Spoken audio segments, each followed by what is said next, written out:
BC. The 1998 NBA playoffs. Today, it's the Chicago Bulls versus the Indiana Pacers. In both 94 and 95, the Indiana Pacers came home down 0-2 in the Eastern Conference Finals over Memorial Day weekend, and each time they won the 2 games they needed to even the series. They're halfway there now against the defending champion Chicago Bulls.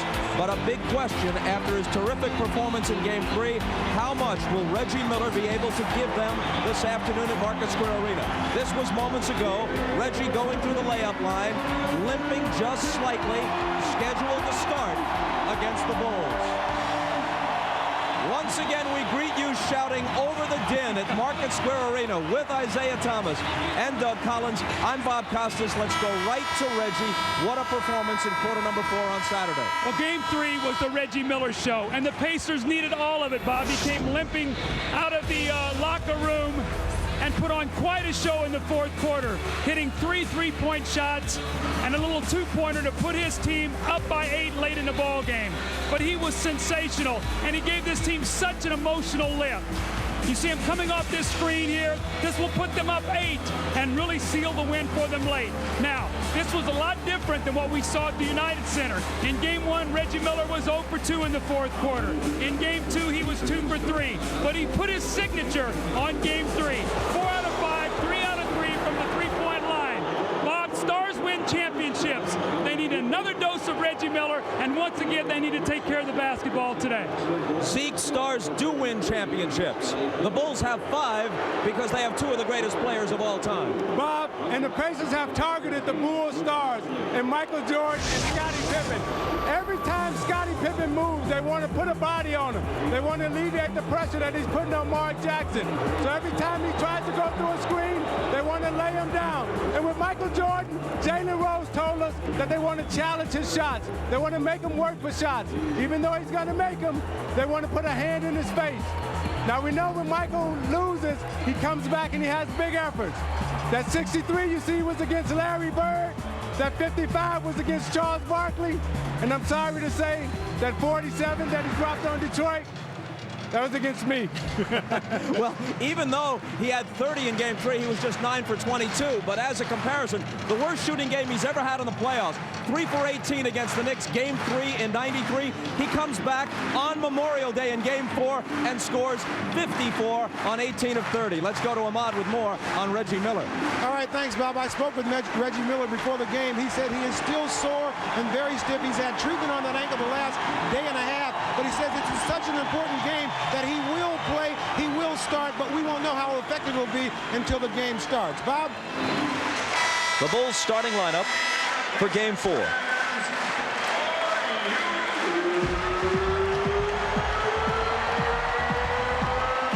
Jordan averaging 34 in the series, had 30 in Game 3, but shot, as we mentioned, only 9 of 22. Dennis Rodman has said, I have to start to be my most effective. Phil Jackson apparently disagrees. Kukoc will start. Rodman comes off the bench today. Concerning Reggie Miller, Phil Jackson said, look, we have to assume that if he plays, he's 100%. We're not concerned about it. Of Reggie Miller's 28 points in Game 3, 9 came in the first 4 minutes, 13 in the last 4.5. Rick Smits, not much of a presence for them in Game 3. They won anyway. Dale Davis starts, but Antonio Davis has been playing the important minutes down the stretch. Larry Bird may have won the battle of gamesmanship with Phil Jackson coming into Game 3. He complained after the games in Chicago that the officials were letting defenders rough up the Indiana players. Well, it appeared that Game 3 was called more closely than the first 2 games. Pippen got hit with 2 quick fouls. Rodman eventually fouled out. I think an important thing to watch here today, Bob, is with the insertion of Toni Kukoc into the lineup. Let's see if the Bulls can win a turnover game as they did in Game 1 and Game 2. The tip to Indiana. Hugh Evans, Bill Oakes, Ronnie Nunn are the officials. And how they work it will be a very important factor in Game 4. Mullin is open. He doesn't miss many of those. The rebound to Harper.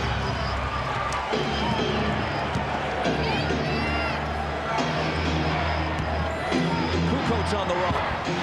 You can see what that matchup does. Quickness goes to Toni Kukoc. Now on the other end, they'll try to pound the ball inside to Dale Davis. Remember in game 1 with Kukoc on him, he had a big first quarter with 8 points. Harper up on Miller. Jackson open for 3.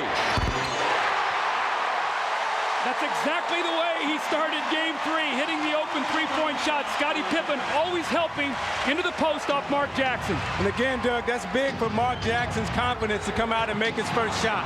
Jordan spinning on Miller and then throwing it away, trying to find Harper.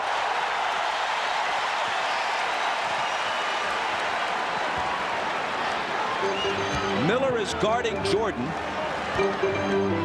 when the Bulls have the ball, and we're watching to see what, if any, effects of the ankle injury are apparent.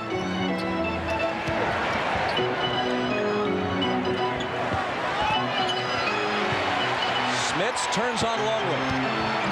The hook.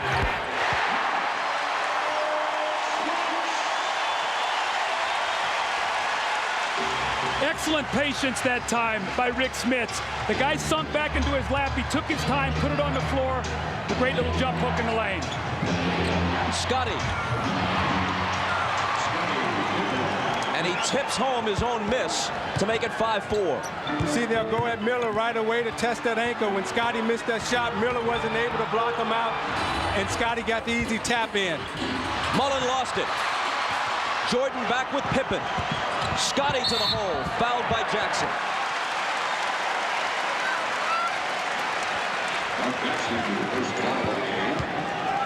Now, I sprained my ankle in the playoff game. Now, the toughest thing for Reggie Miller is going to be backpedaling right there. You see, he has to change direction. It's going to be tough for him to defend, change directions, and pivot off that ankle. He'll have it loose the first half, but let's watch him the second half as he comes back out, because that's when that ankle will have a tendency to blow up and get tighter. Pippen, who was only 3 of 7 at the line in game 3, misses his first one. Your performance, Zeke, on the bad ankle in '88 against the Lakers in the finals is one of the most courageous in NBA history. Kukoc with the rebound.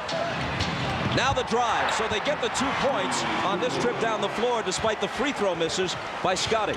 Those multiple shots, that's what absolutely killed Indiana in games 1 and 2. Davis. Smits the follow. See, Chicago has gone back to its speed lineup. And right now what Indiana must do is make sure they get field goal attempts, because even if they miss the shot, they have an advantage on the board. Pippen thought a pacer touched it last. Hugh Evans didn't agree. See, Toni Kukoc up the floor helping on Mark Jackson. They got to go in the post to Davis. Davis takes the lob from Jackson and heeds Coach Collins' advice immediately. See, when your man helps off of you, Bob, what you got to do is run straight to the front of the rim. If they're going to double out on the floor, you're playing 4-on-3.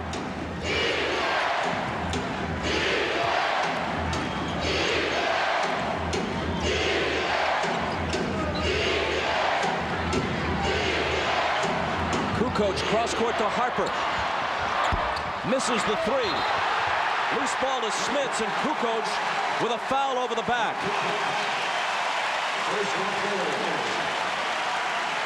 Mark Jackson drives the ball out of the double team. See, Toni Kukoc cannot get back. And you know, Mark Jackson makes that little lob pass probably better than anybody in the NBA.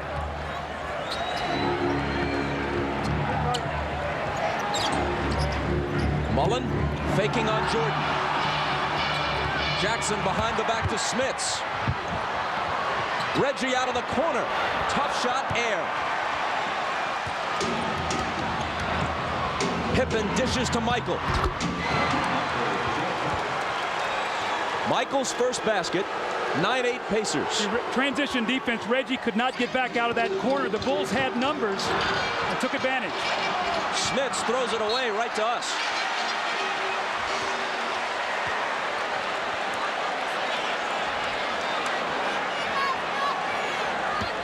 The Pacers contained their turnovers in game 3. 15, 16 of them. Part of the reason why they were able to win. They also continued to shoot well from the field. It's Kukoc hitting. The Pacers have continually outshot the Bulls, but because Chicago has had such a huge advantage on the boards, especially the offensive boards, and they forced more turnovers and gotten more shots, they've been able to win 2 of the 3. Bob, they're averaging 10 more field goal attempts a game and 8 more free throw attempts a game. That plays into exactly what you're saying. Their percentage is lower, but they're able to shoot a lower percentage because they're getting more shots because of the steals and the offensive rebounds. Foul was on Longley. Pacer ball from the side. The Pacers have shot 50% in the series and lost 2 of the 3 games. Another Chicago foul. Longley again, his second. This is nothing new for him. Early foul difficulties. See what Rick Smits is trying to do, he's trying to establish post position, and he wants to move Longley around. And they're battling in there, and it's always, Doug, you get caught on the second reaction. Now, remember, when this happened the other day in the 3rd quarter, Winnington came into the game. They went to Smits. He scored 7 straight points. Winnington cannot handle him in there. Miller. Smits. They let him play. There was some contact, no whistle. Mullin for 3.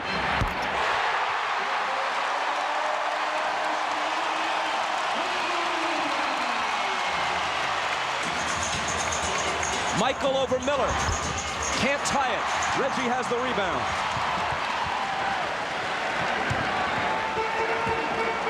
See, with this matchup with Dale Davis and Toni Kukoc, I think they should put Antonio Davis in and let him pound Kukoc because I think he matches up better.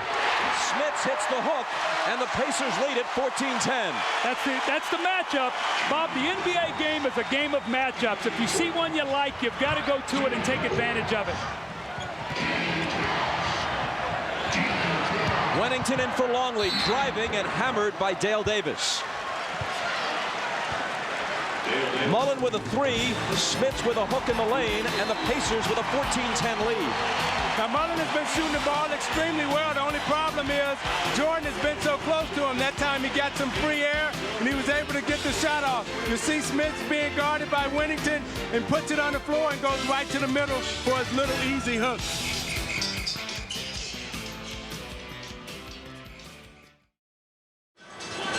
Rick Smits off to a great start, and they need him today with Reggie Miller hobbling. He's been very active in the post. He comes across the lane against Luke Longley with a jump hook. The offensive rebound, a little push on Toni Kukoc, a little banker. Once again, the hook shot in the lane, this time over Winnington. You see his numbers in the series, not enough shot attempts, especially in Game 3. Only 6 shots in 28 minutes. Today, he's taken 4 already in the first 5.5 minutes of the game.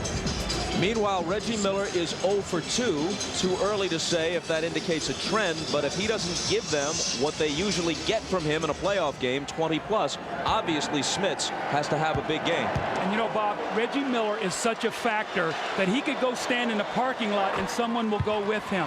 So you're not going to give him any distance. So he's the kind of guy that you have to honor, even if he's not 100%, which in many instances frees it up for a lot of other people.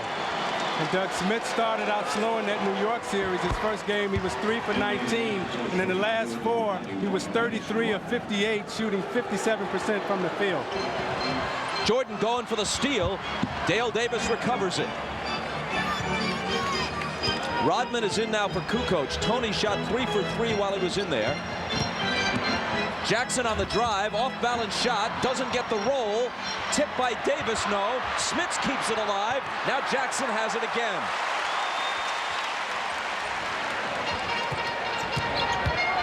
Mullin tries the scoop in between 2 defenders. Another try, and a third. But still there's a lid on the basket. Rodman wrests it away and may get a technical here. He slams the ball to the floor, and they don't tee him up. Dennis Rodman will have part 2 of his interview with you, Bob, on our halftime feature, so we want to make sure everybody stays around. You did a terrific job with that. I think a real candid talking there by Dennis Rodman. Let's go to Ahmad. All right, thanks, Bob. Dennis Rodman, who normally when he doesn't start, keeps himself warm by riding an exercise bike or walking on a treadmill. He doesn't have either one of those here. He's been very stiff sitting on the bench. I asked him, would that layoff hurt him? He said, obvious it will because I'm the same age as you are. He's actually a little younger than I am, Bob. Jordan's shot is shoved back in his face. Here's Jackson. Rick Smits wants the ball. Give him the basketball. He's just got a big block. He scored. Throw him the ball. They do. Rodman is on him, giving away lots of height. Jackson open. Short. And Rodman wrests the rebound away from a teammate. See, they know Winnington cannot handle Rick Smits, so now they put Rodman into guard, and he'll try to use his leverage because he doesn't have the size.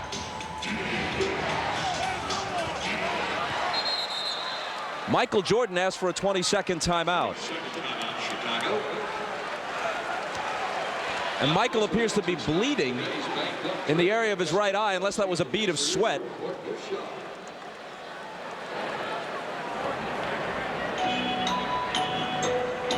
The block by Smits, the save by Mullin. See, I think he got hit. He got hit right in the eye after the block. You see Smits come down, and as he extends, I think he gets hit right there. He turns around and look. He say no foul. Referee say no blood, no foul. He say I'm showing blood. So with 5:01 to play in the first, Michael Jordan is out for a while with his team down by 2. One of the things that's been obvious in this series is the aggressive team, the team that's come up with the loose balls, has won each of the games. Today, the Pacers are a little quicker to all those loose balls. You thought 3 possessions here. The Pacers came up with every one of them. Kukoc comes back in.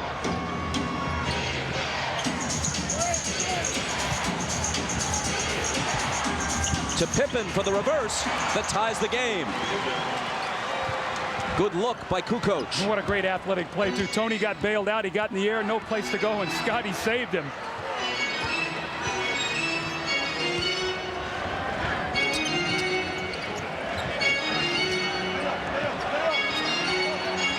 Mullin out to Jackson. 4 seconds to shoot. Dale Davis will, and he gets the roll.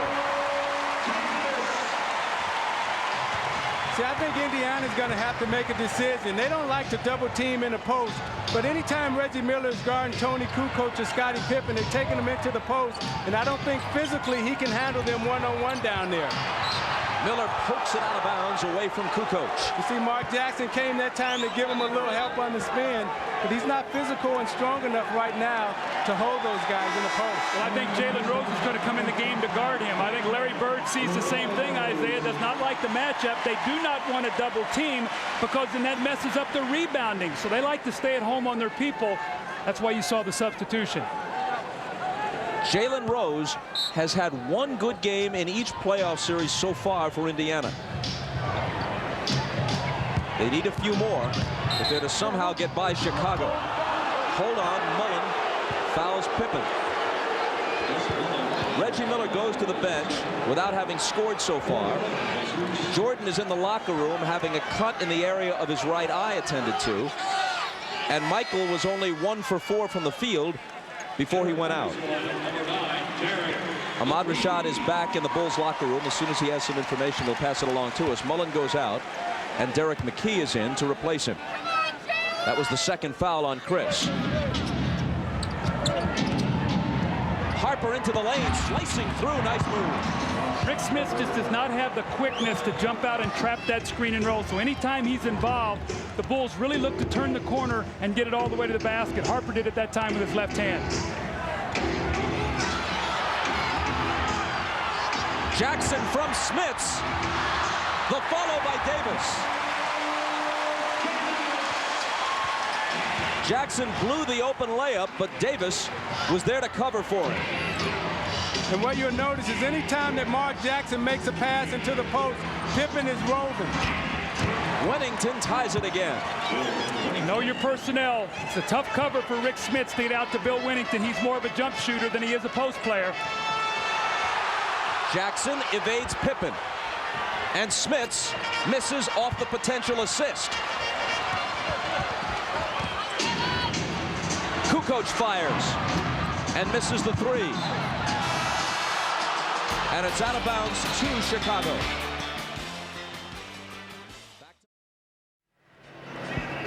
Ahmad Rashad back at Market Square Arena. Moments ago, Michael Jordan on this drive to the basket was just swiped over the right eye there by Rick Smits.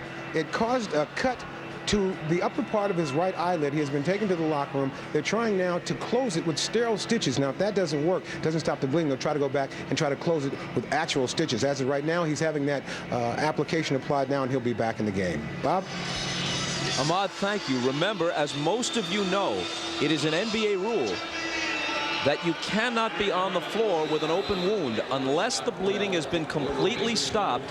You cannot play, no matter how much you may want to, no matter who you are. Pippen's pass deflected. Scott Burrell into the game now. That's an early substitution for him. We've seen in the first 3 games either Randy Brown or Steve Kerr. It looks like Phil Jackson wants to go with a bigger perimeter team. Scott Burrell in for the first time. Pippen a long one.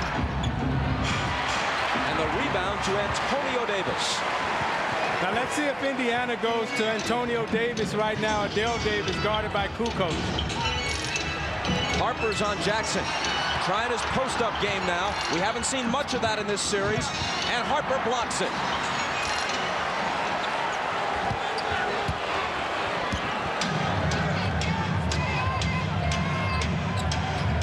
Rodman turns and shoots. Someone got a piece of it. It winds up in Pippen's hands, but he's standing on the end line.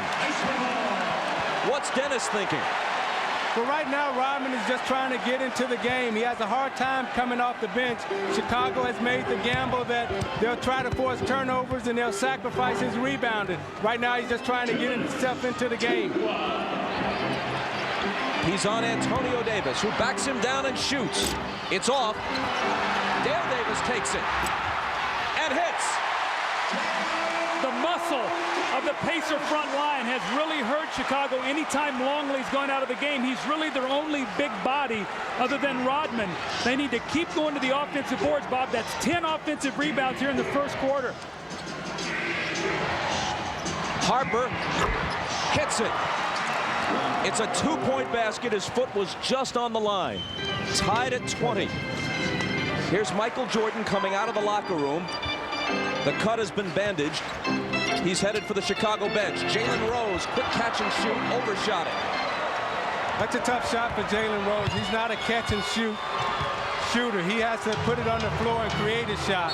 Pippen puts it on the floor and with the left hand completes the drive plus the foul. The Bulls are in front. Michael returns to the bench and immediately returns to the lineup. Here he comes. You know, Michael always looks for things to get him going. He got off to a slow start, only 2 points. Of the first Bulls, 18 points. Actually, now they have scored 22. But he looks for these little things to get him going. He saw the side of his own blood. That's not a good sign for the Pacers. See, right now, I wouldn't take any chances with Michael Jordan. Every time he touches the ball in the low post, I would run a guy at him and double team him. Because if he gets hot, he's capable of putting 55, 60 points on the board. So I would not let him get on track this first half. He's guarding Travis Best, who's replaced Mark Jackson in the Pacer backcourt. Reggie Miller peels off the warm-up. He's headed for the scorer's table. Antonio Davis from McKee. Well, that was a great look because the big man stepped out to help as the man came around the screen, and he did just what you teach him to do, go right to the basket. An excellent pass by McKee. See, what Indiana is doing is what we did a lot in Detroit when we played against Chicago. They're a speed team. So you try to attack them with your body. You got to put your body on them to impede their speed. Rodman with the pass, Burrell with the bucket. The Bulls with a 3-point lead.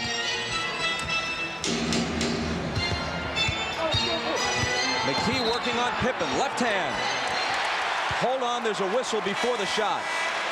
No basket. Pippen's first foul. Reggie Miller back to the Pacer lineup. Reggie Miller is back. And Ron Harper returns for the Bulls with Kukoc leaving. See, the Bulls match with a small lineup right now. They can switch anything, any screen roll, any down screen, switch it so you can't have a catch and shoot at the end of this quarter. Game clock overlaps the shot clock by a couple of seconds. Rose drives on Burrell and scoops it up off the glass. Now that's what Jalen Rose is effective. Putting it on the floor, taking it to the basket.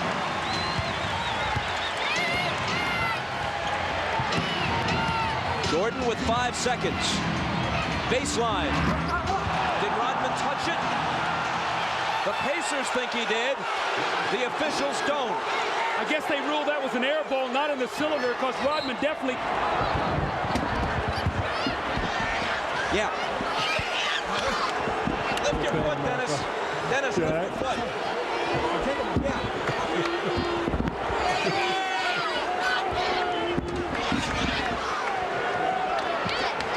Right, Bob?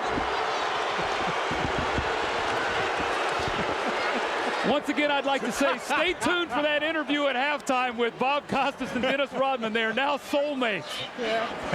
The big man. I took a hit, buddy, I'll tell you that.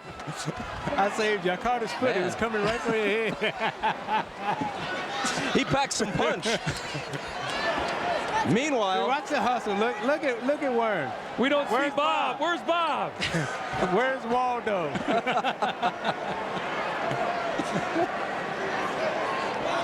So I guess you know him a little better than now, Bob? Yeah, we're getting to know each other very well this weekend. Some sort of real bond is developing. He can't stay away from me.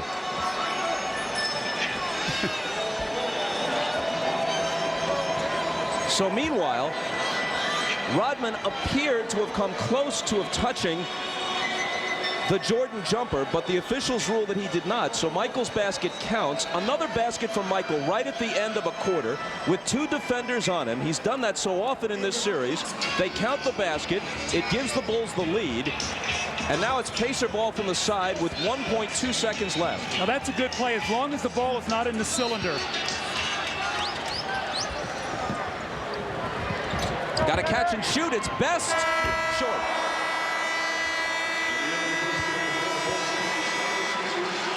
After 1. A quarter in which Michael sustained a cut, and I was nearly crushed. The Bulls lead the Pacers by 3. You're watching the NBA on NBC.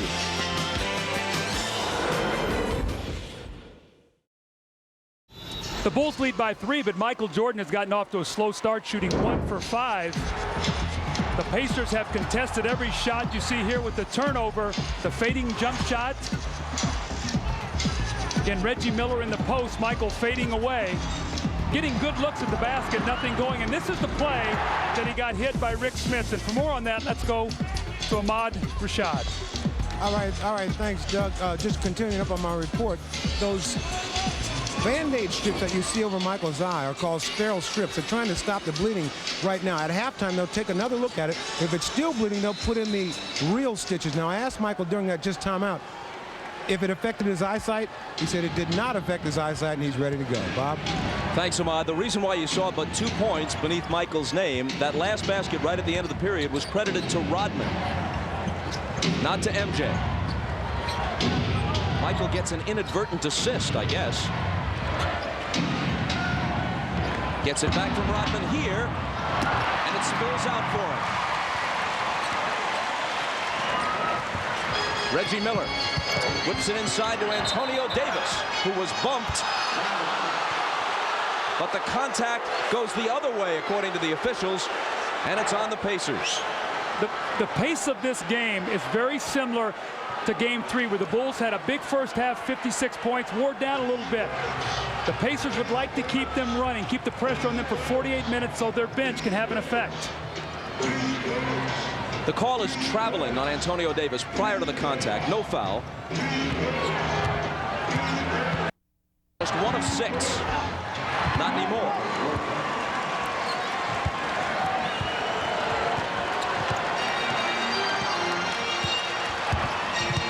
Kerr on best.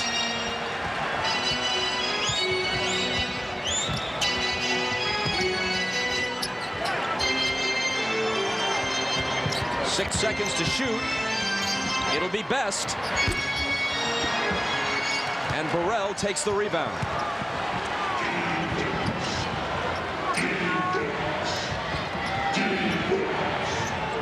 Kerr from Rodman, double teamed on the baseline.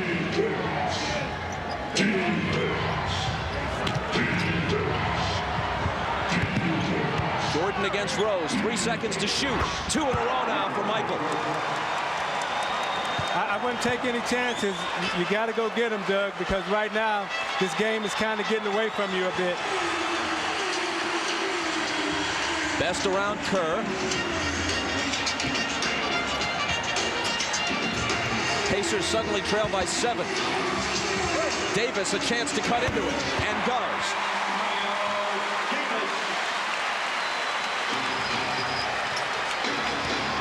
Steve Kerr limping a little bit. Looks like maybe he got kneed in the thigh. We'll have to keep an eye on him.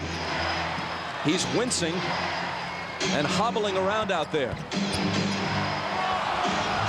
Kukoc off to Kerr and gets it back. Fade away. Toni Kukoc with a strong first half.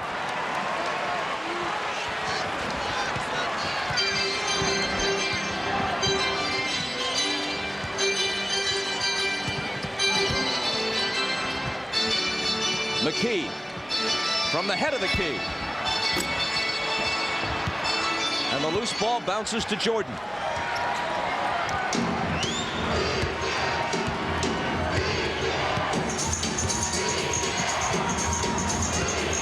Michael with Miller on him.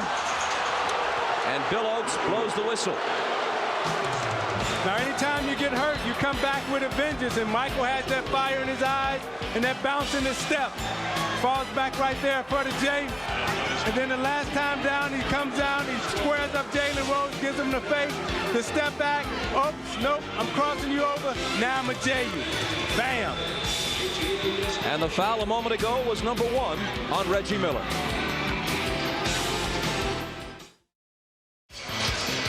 These aerial shots are provided by the Goodyear Tire and Rubber Company, and we thank pilot Dan Thomas. That area you see right there is the construction site for the new arena for the Indiana Pacers to be opened a couple of seasons from now. It'll be called the Fieldhouse, and it's the first professional basketball arena. There's what it will ultimately look like. The first professional basketball arena that embraces the concept that's been so popular in baseball. Camden Yards, Jacobs Field, all the new retro-style ballparks. It'll have the feel of an old-style college field house, but with all the amenities that fans demand, the club seating and the luxury boxes and whatnot. Should be terrific. Here's Kukoc dealing to Longley and out to Rodman. The Bulls lead it by 7. Kukoc missing short. Larry Bird has come back in with Rick Smits, who got up to a great start. With Reggie Miller not being able to get off offensively, they're going to have to get him some shots. Smits connects. Boy, they listen to you, don't they? He's off to a great start. You can't let him get lost out here. Big men sometimes will drift on you because you have to bring the ball to them, and sometimes they won't demand it. Michael starting to heat up after a slow start.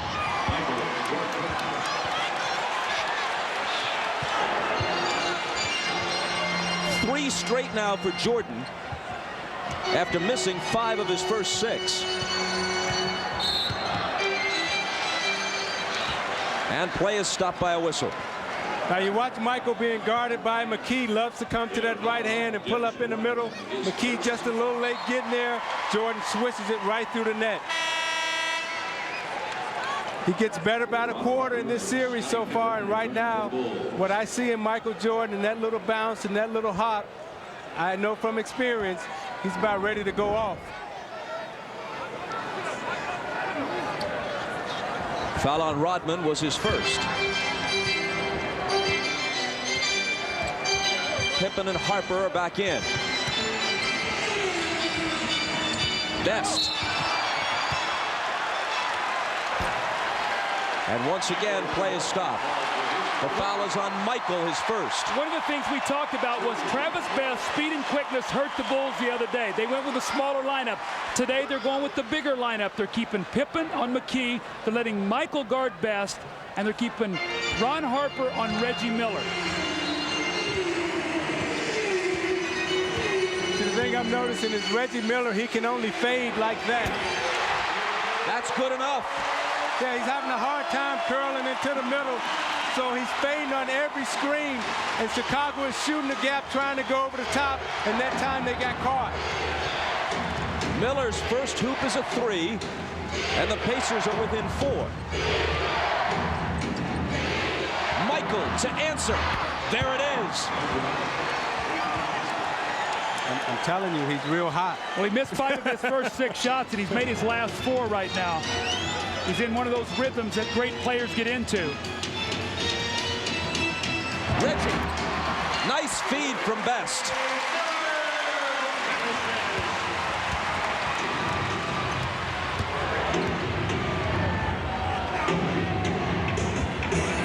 Chicago by 5. Longley off the Pippen pass. Weak side rotation that time, uncharacteristically very slow by Antonio Davis as Smits stepped out. Your big guy's got to step over and give some help.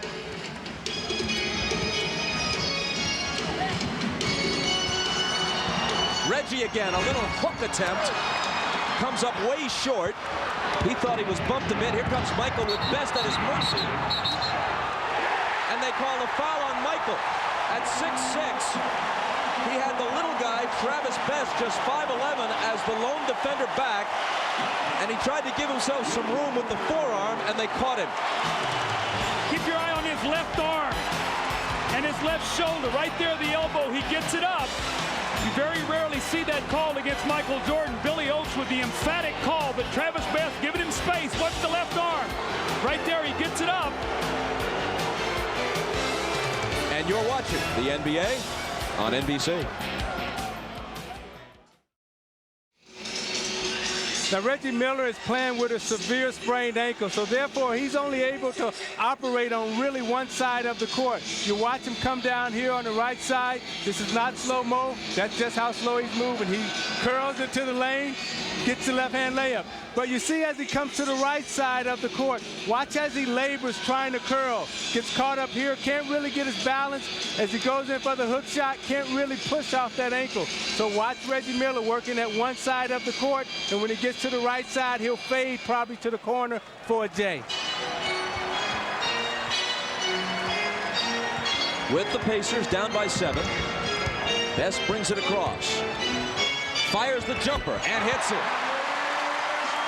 Got a little screen to lose Jordan for just an instant.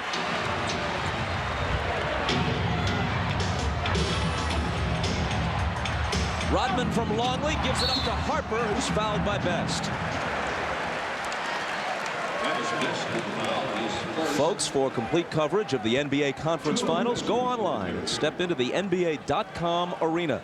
Listen to a live audio broadcast, view real-time stats or shot charts, and watch video highlights of every contest. After the game, look for news, photos, notes, and interviews. NBA.com, your ultimate guide to the NBA playoffs. Here's what that website looks like today.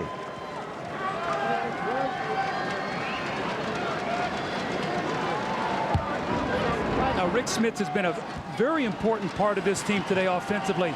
But Isaiah, one of the things that's hurting him is the Bulls are really getting him involved in a lot of pick and rolls. They're stringing him out.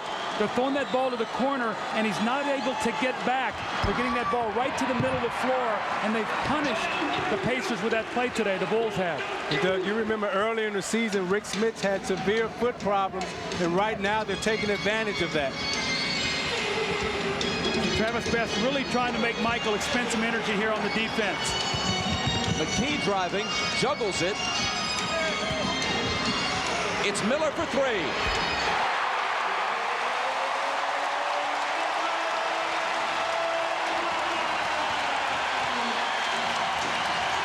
And the Pacers are within 3.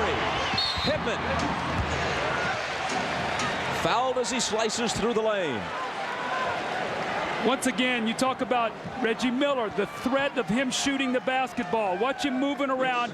Ron Harper loses him for just a split second, and he nails it. And when Ron Harper runs down the floor, he looks at himself and he goes, I know I can't leave him. I've got to stay with him. And Doug, the thought process that goes through your mind when you have an injury, it eliminates all your other options. So you're not catching the ball to see if you can drive. You're only catching it to shoot. Here's Ahmad. And Doug, on that same note, Ron Harper looked right over at Scottie Pippen and said, my fault, knowing he should never leave Reggie alone. Bob? After the miss, Pippen has it back, takes a leaning jumper as he's fouled.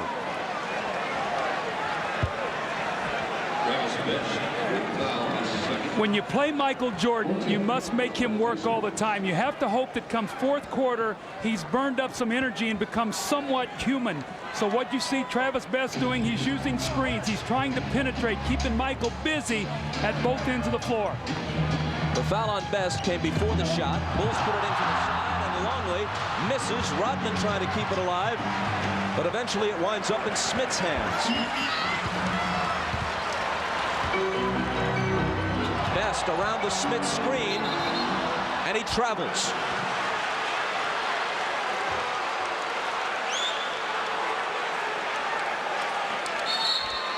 You know, Jalen Rose told us yesterday that they wanted to make Jordan work. Now, you watch as he gets a hand in, make Travis Best bobble the ball. But what amazed me, he was quick enough to get back into the passing lane. Timeout Chicago with 4:53 to play in the first half.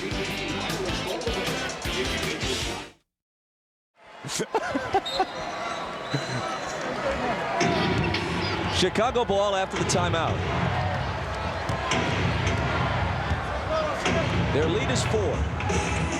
Now Travis Best is guarding Jordan in the post. Michael knows it. Michael knows it.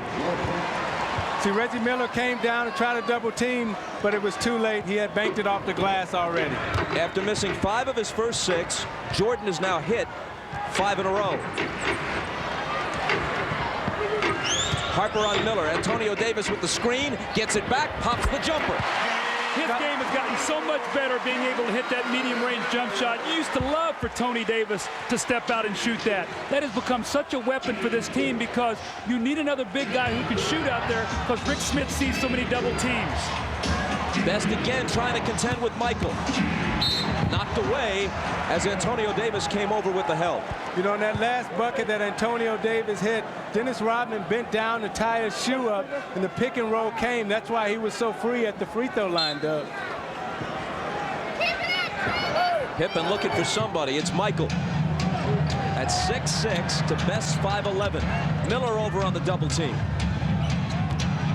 Pippen lets fly. The Bulls are really shooting the ball well. This is so reminiscent of Game 3.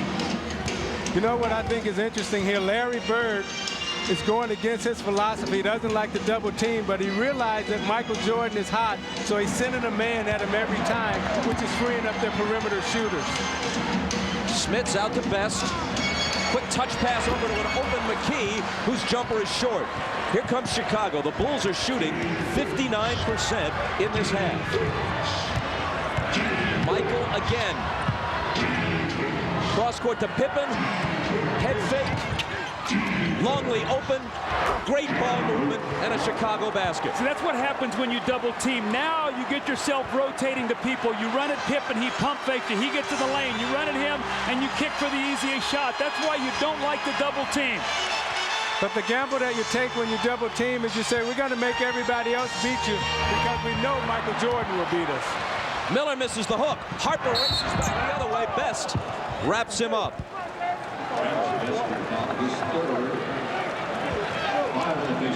Now you watch Jordan being guarded by Travis Best. Immediately he'll take him down to the post. He gets him there, turns away from the double team, banks it right off the glass.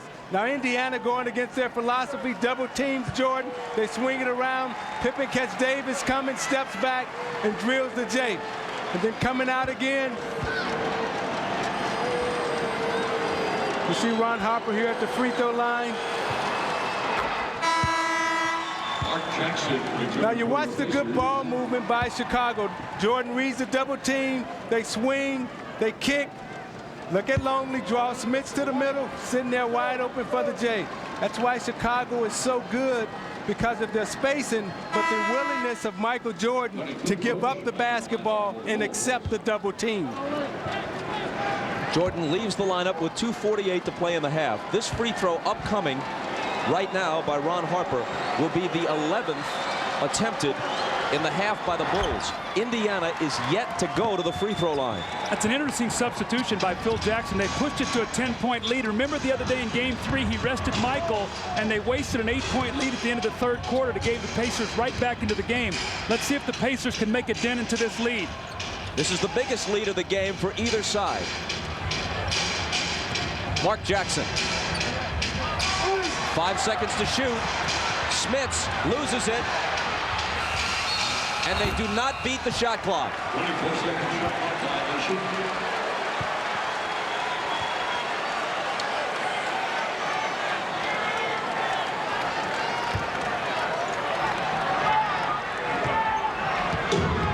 Larry Bird's team down 10, and Chicago looking to add to it. Longley hooks on Smits. The Bulls by a dozen.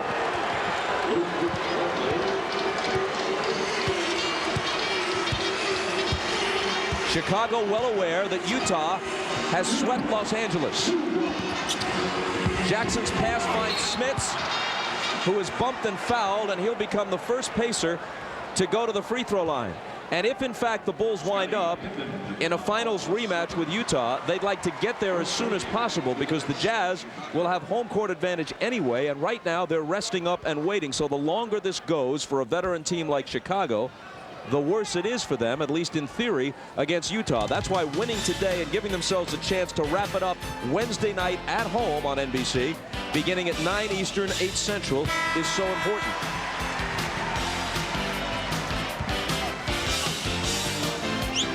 So we'll see you Wednesday night from Chicago. Michael Jordan back into the game, so Phil really gave them a 2-possession rest, realizing the importance now. They've got the Pacers on the ropes. They're down by 11 with Smits shooting this free throw to try to make it 10, which he does.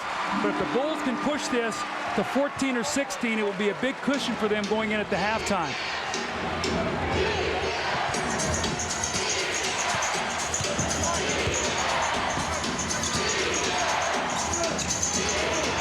Rodman, snap pass to Michael, who finally misses one, interrupting a long hot streak. I didn't think that ball hit the rim. They got a new shot clock, so that might have been a good thing there for the Chicago Bulls. It looked like it was an air ball. Must have skipped the back of the rim. Scottie to Kukoc. Big height advantage on Jackson. Slips it inside to Longley. 4 on the 24. Pippen gonna have to shoot it. It squirts out of his hand, and a 24-second violation.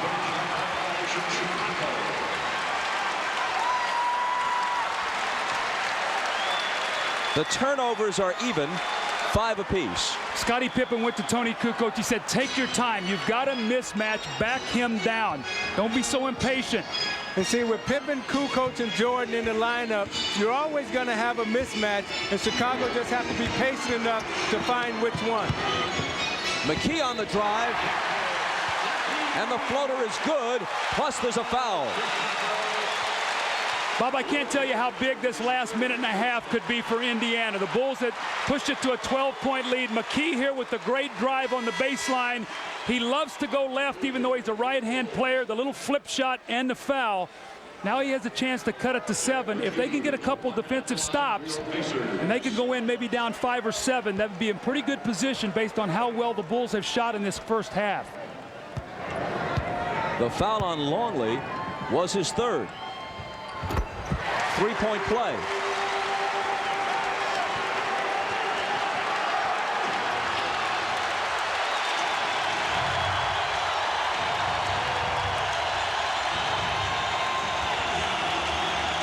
A 12-point Chicago lead has been trimmed to 7.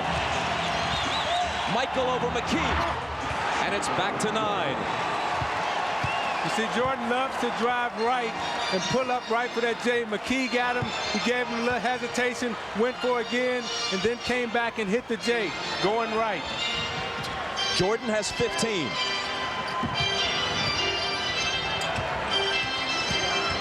Jackson left alone, drills a three. Scottie Pippen backed off into the passing lane, turned his head, didn't think Jackson could make the three, and Jackson drilled it. Now Michael Jordan will take the ball up the top against McKee. Let's see if they run at him and get it out of his hands. Michael has punished McKee at the end of quarters in all 3 games. He just waved Kukoc out of the corner because he wants that side clear. Here it is. Overshot it, air ball. And there's the horn. Michael had 13 of his 15 first-half points in the second quarter. The team that has led at the half has lost all 3 games so far in this series. Reggie Miller, who had 28 in Game 3, has 8 at the half in Game 4. Michael Jordan leads everybody with 15. He got only 2 of them in the first quarter, then exploded in the second quarter after he had to go to the locker room to have a cut above his right eye repaired.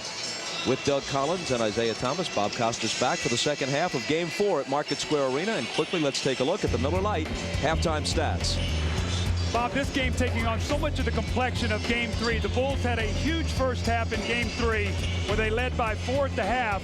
Today it's by 6. They shot 53% in Game 3, only 39%. Today they shoot almost 60%. Indiana did an excellent job on the offensive rebounding. First quarter they had 10, but when Rodman came in the game, they got none. And only 5 turnovers, 1 steal by the Chicago Bulls. That's another thing for us to watch. And when you look at the Pacers, Rick Smits has stepped up strong the first half. He's shooting 4 of 7 from the field. Reggie Miller is starting to get involved. But I think they're going to have to get a little bit more scoring from their point guard. When you go to Chicago, on the other hand, Michael Jordan started off slow. Once he got the eye injury, really came back. You see him with the 15 points. And Scottie Pippen is also stepping up. Look at his shot chart before the injury. 1 for 4 from the field. And then when he came back after that, oh my. Larry Bird has always been a man of few words, and he was at halftime, telling his team that they're in excellent position, only down by 6 points. The only thing he told them was to be more aggressive. Now, Phil Jackson told his team more movement without the ball. The Pacers are getting them packed inside and not enough spacing to run their offense. He also told them on the defensive end to cut down the penetration of the Indiana Pacers. And as far as Michael Jordan is concerned, he is still just wearing that tape, no stitches, and he's fine. Bob? Ahmad, thanks a lot. Quickly, let's take a look at the point differential through the quarters so far in this series. In games 1 and 2, the third quarter was huge for the Bulls. In Game 3 Saturday here at Market Square, the Pacers, while not exactly destroying Chicago, at least were able to reverse it a bit and go up +4 and then win the fourth quarter by 2 points. They trail by 6 as we start the second half here in Game 4. Longley on the drive, can't make it 8. Mullin has it. Now let's see if that ankle tightened up on Reggie Miller. Normally when you go and rest at halftime, that ankle swells up. Let's see what type of mobility he has.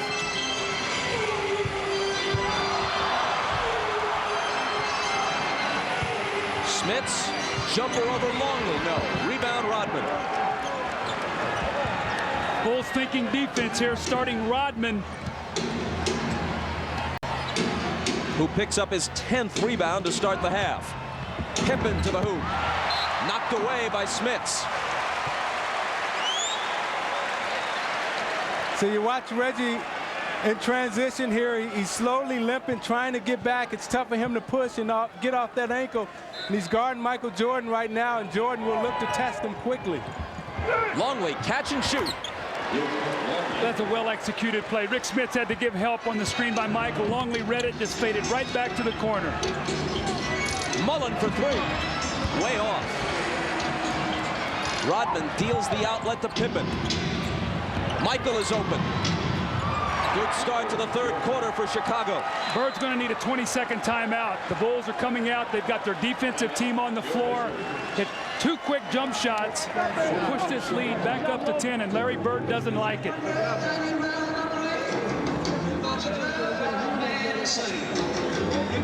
Let's take a look now at Luke Longley here. We want to watch him, and we're going to see right here. And as Michael comes off this screen, watch what Luke Longley does. Watch Rick Smits.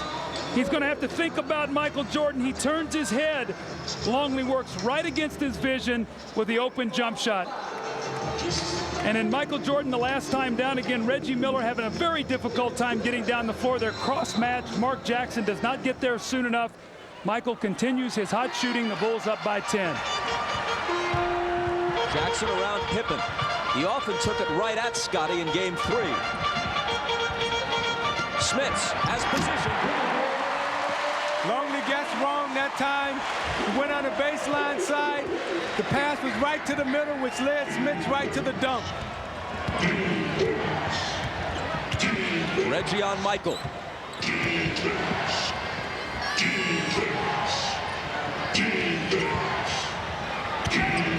Jumper over him. Rodman with a great tip. It was a great tip because Dennis Rodman boxed Dale Davis in. He boxed him underneath the basket. So when the ball came off, he had enough space to tip him. And Pippen is hit with the block. That's 3 on Scottie. What I see on this play is an animated Dennis Rodman. The Rodman that we know with energy, playing a little bit on that edge. But he goes right to the front of the rim on the miss and just out-muscles the Indiana Pacer front line. And going back down the floor, you see that high step, and he's feeling good. Mullin. Michael takes him on a switch and fouls him.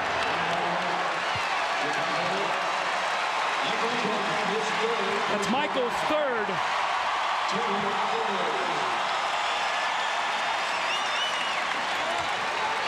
So even though it's his third foul, I don't think you can run the risk of taking the ball out of Rick Smits' hands because he's shooting it so well right now.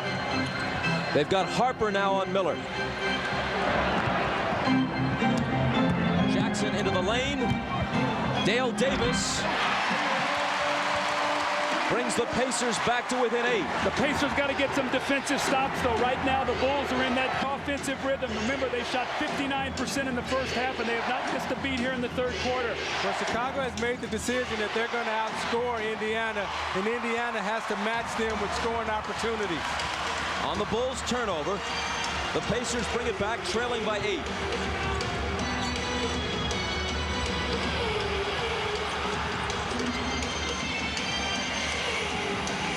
Smits draws a double team. Jackson penetrates, kicks it back out to Rick for the baseline J. See, Bob, what you're getting there is Mark Jackson is throwing the ball in the post. Pippen is helping on the kick out. As Scottie's going to him, he's driving the ball to the basket and getting some dribble penetration. Longley misses with the left hand, and Mullin has board position on Rodman. Jackson pushes it back the other way. Inside, Davis is all alone.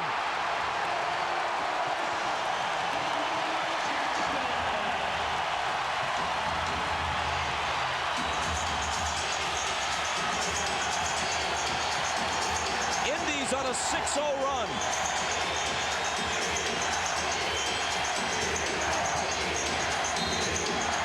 And Mullin bumps Jordan to pick up the foul. Rick Smits really working hard in the post. You see Pippen going back. As he attacks, Mark Jackson penetrates. Look, Smits slides out to the open area where Mark Jackson can find him. Those are the little medium-range jump shots that Rick Smits has lived off this season. Smits has 14 on 6 of 8. The foul on Mullin was his third. Michael through everybody, but can't finish it. Mullin kicks it out to Jackson.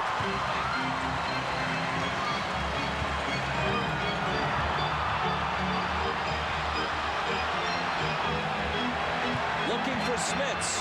He looks for the hoop, but it's short. Harper had trouble with the dribble. Got it back. And it's Chicago by 6. Miller on the run. Misses off the glass. Jackson has it. Mullin alone for 3. A wide open look. Can't ask for more than that if you're Chris Mullin. Harper. And Smits fouled him.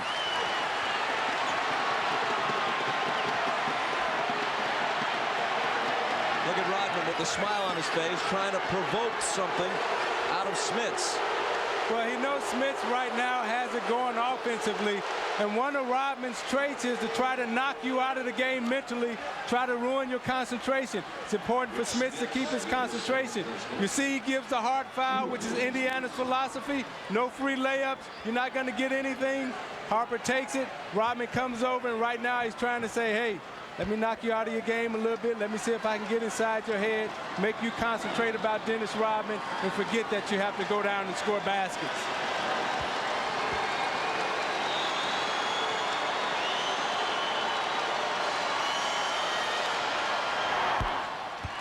Harper cans the first. The pace of this game is frenetic, and Larry Bird is going to take a timeout. I still think Indiana must continue to run like this. If they have any hopes, I think, of winning this game, they have got to wear the Bulls down.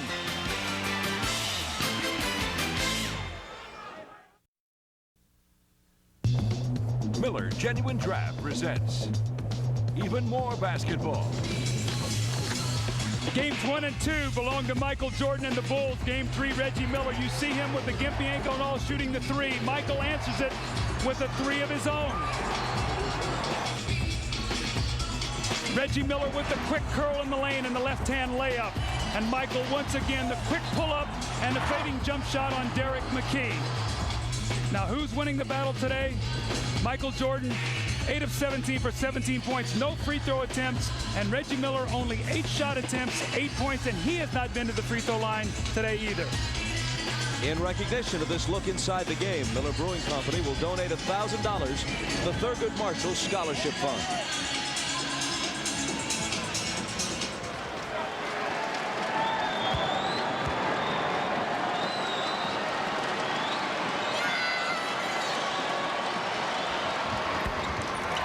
Harper puts the Bulls up by 8. See, I think Larry Bird's going to have to make a decision here to bring Jalen Rose in this game. Chris Mullin is struggling. He's only 1 of 7, although he has 7 rebounds. But I think they need the ball handling and scoring of Jalen Rose. Jackson coming off several screens into the lane, can't hit it. But Smits can. His best game of the series by far. More aggressive, more demanding of the ball. 16 points. Jackson battling with Harper. Longley and Smits go to the floor. And it's Indiana ball. Jackson and Harper, one-time teammates with the Clippers, really going at one another. That was a good defensive tap by Jackson. Anytime Jackson can get his body on you and get his hands inside you, he's very strong. And he was able to tie up Ron Harper and tap it on the backside.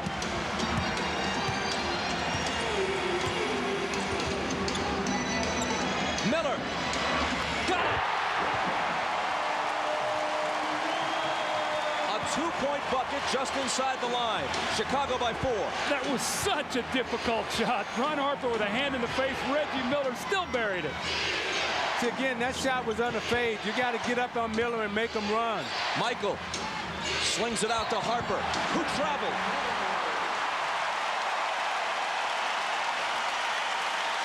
Now you watch Miller coming down, and he's limping. He's going to get set, but he can't curl, so you want to get up on him. Harper doesn't make him curl. He fades to the corner and knocks down the J. Reggie for 3. Just short. Pippen has it. 3-on-2 if they push it. Scottie to...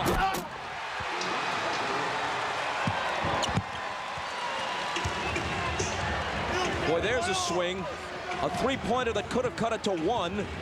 Instead, it ignites a break, and they're down 6.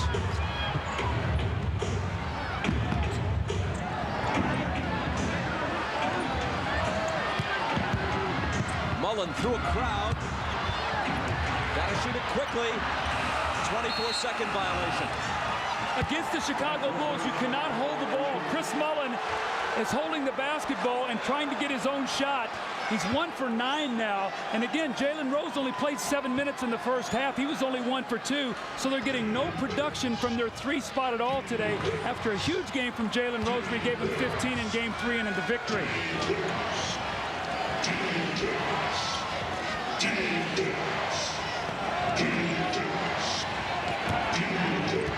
Michael. Fade away on Miller. Out of bounds in front of the Pacer bench and touched last by the Bulls. Pippen is pointing at Mullin, but the officials didn't see it that way. Now you watch Reggie Miller guarding Jordan in the post. He's trying to keep his hands in Jordan's shot pocket. He won't let him bring the ball down to get to his pocket to bring that shot up because he knows he can't move his feet. Pippen steps in front and picks it off. Jackson is back, but it's a 2-on-1 with Michael. Look out! And Jackson fouls him. Now both Jordan and Jackson knew what was coming on that play. That's why neither one of them responded. Jordan knows that every time that he goes to the basket on a fast break situation like this, they're going to take the hard foul. He accepts the challenge, walks back to the line. And again, Isaiah, the one thing you don't want to do is let Michael Jordan get one of those monster dunks of his, because those are the great quieters of the crowd, especially on the road. So you take the foul and you make him make 2 free throws. This is his first 2 free throw attempts of the game. For the 10-time scoring champ and 5-time MVP. NBC's must-see Thursday is great this week, beginning with Friends, followed by Just Shoot Me, Seinfeld, Veronica's Closet, and ER. That is must-see TV Thursday on NBC. Remember now, game 3, Bulls up 8 with about 4 minutes to go in the 3rd quarter. Phil Jackson rested Michael Jordan. The Pacers tied the game. I don't think you'll see that today. A whistle away from the ball. See, Reggie Miller came down 2 plays ago, and he told Hugh Evans, watch Harper holding me, watch him holding me. Ronnie Nunn picks it up on this side. Harper's grabbing. The officials are communicating with each other, and they got the call. It's on Harper. It's his first. Remember late in game 3 when Harper fouled Miller hard and almost sent him sailing into the Indiana bench, and several Pacers stood up. Antonio Davis actually said to Harper, you cross this line and your butt, or words to that effect, is mine. And speaking of Antonio Davis, he and Jalen Rose had huge games in game 3, and neither one of them have played that much today. Dale Davis spinning, and spinning too much, shuffling the feet and traveling.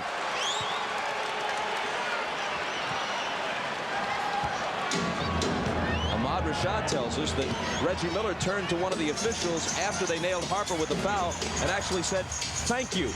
Might be some sarcasm involved. Thank you for finally spotting one, in Reggie's view. Michael takes him into the lane and hits it. You got to go double team him. You can't let Reggie Miller stay down there alone. It's a 10-point game again.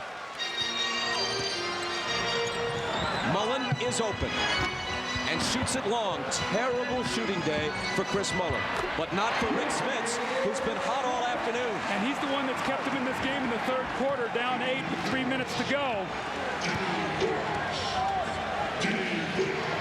18 now for Smits.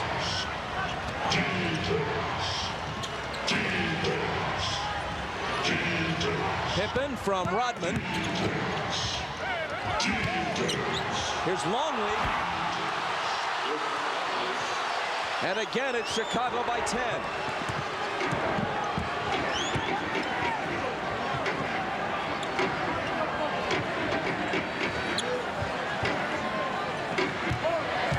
Smits.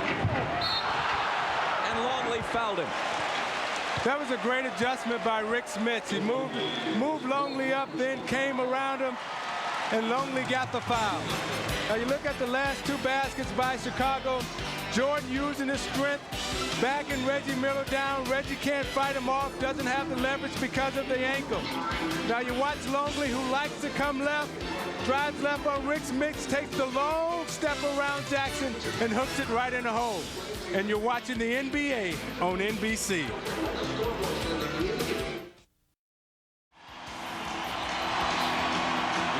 Shots at Indianapolis are provided today by the Goodyear Tire and Rubber Company. Our thanks again to pilot Dan Thomas. Here's Ahmad Rashad.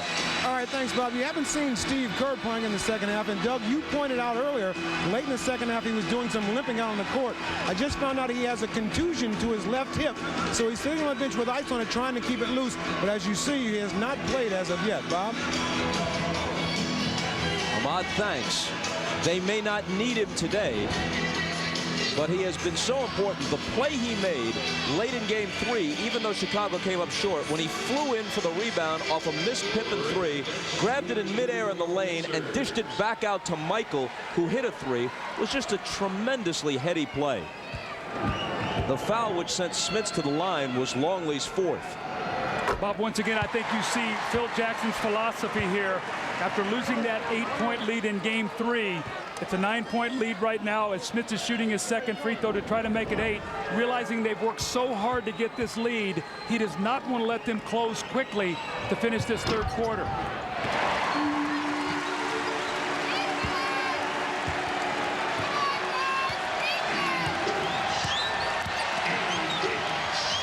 Michael has it with Jalen Rose on him.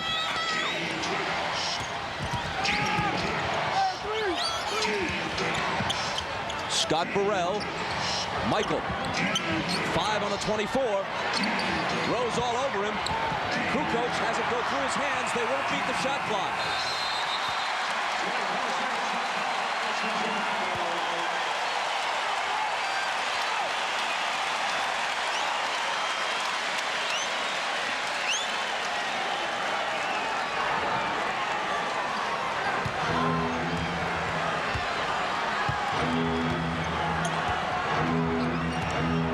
Pippen on Jackson. Mark goes by him. Dishes out to Rose. Now you got Kukoc guarding Smits in the low post. Kukoc will try to use his foot speed to front him. Let's see what Smits does. 4 seconds to shoot. Jackson will. Misses it long. It didn't hit the rim. Kukoc has it.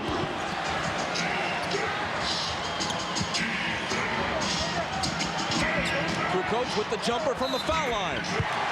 Plus the foul. You know what this also does is this makes either Rick Smits guard Dennis Rodman or Toni Kukoc. If he's going to guard Kukoc, Kukoc out on the perimeter will do this all day.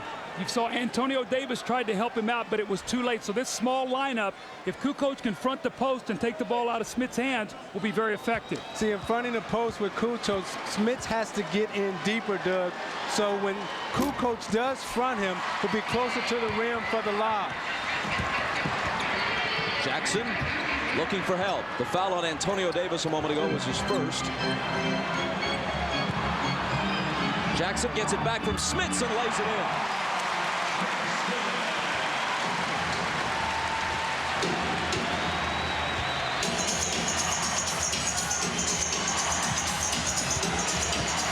Michael. Out to Burrell. And now Kukoc. Michael again. Number 23 has 23. See, that's not fair. He drove baseline, pulled 4 guys to him, hung in the air till he found an open guy, then tracked the ball down and got it back and made the shot. And underneath, under all of that, Rodman got hit in the head by an Antonio Davis elbow.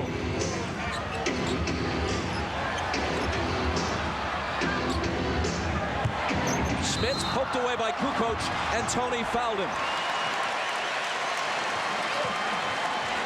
Isaiah, now watch Michael Jordan here. He's going to get hemmed in on the baseline. Look how many Pacers are down there with him. 5 guys in the paint. And he says, "Give me the ball back." And he turns and hits the jump shot.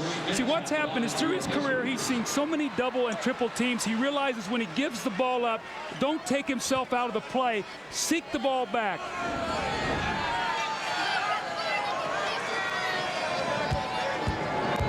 See, Kukoc is using his foot speed, and what Smits has to do when he gets it underneath, he's got to be patient and hold it. He can't go right away, and he's got to let Kukoc settle down. Be a little bit more patient in the post like Michael Jordan is or Karl Malone. Whenever you have a smaller guy guarding you, take your time down there. Smits has 21.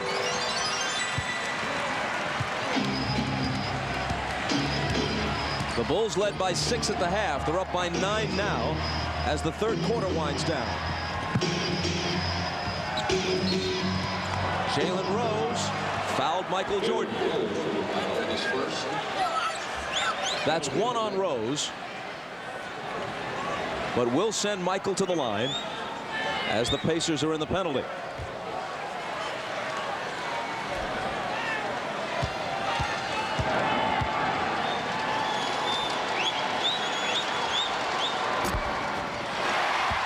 Tonight on Dateline, a decorated Air Force officer had a love affair that sent her career into a tailspin. Was she the victim of a double standard? That's tonight on Dateline. I honestly do not know the answer, but I'm sure that Stone Phillips and Jane Pauley do. A 10-point Chicago lead.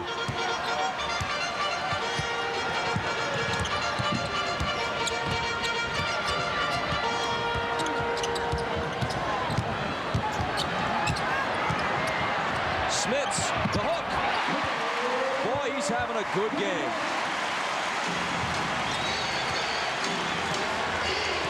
.23 for Rick Smits. This is a big possession right here. If Michael can hit this shot, it'll put him up 10. If the Pacers can hold, it will give them a nice little lift to start the fourth period. Michael fires. In and out. And there's the horn.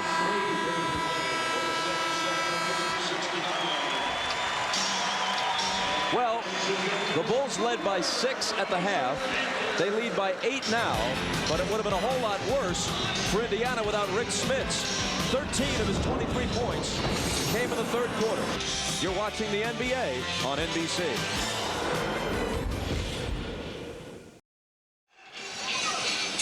Rick Smits having an excellent ball game for the Indiana Pacers. You see he's 9 of 14 with 23 points and doing it a lot of different ways. The step out in the open jump shot.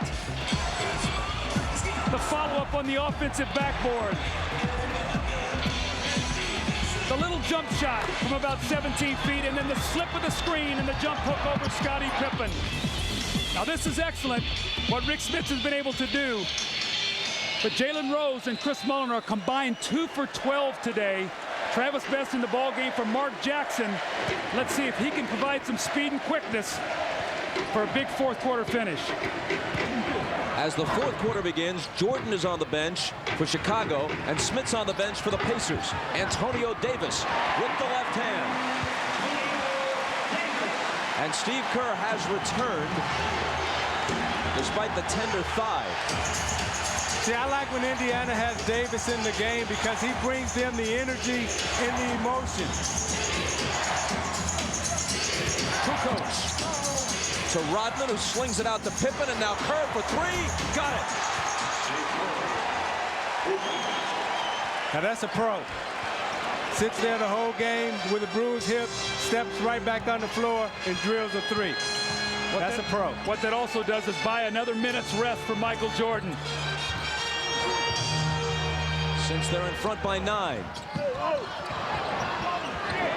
Jalen Rose answers with a 3 of his own. See, these are the 2 players who were big for you the other night, Davis and Rose. Let's see if they can step up and be big for them again this afternoon.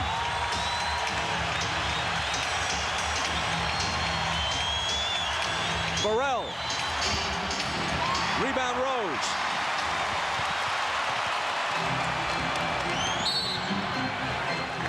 And there's a whistle from Bill Oates, a Chicago foul. See, on that last play, let's watch the ball movement of the Chicago Bulls. The penetration, the kick, the movement around the horn, right in his spot, bam, wide open 3. Now you come back with the Pacers again, ball movement, fake, Jalen Rose takes his time, lines it up, and drills a 3. Back live, the foul on Kukoc was his 3rd.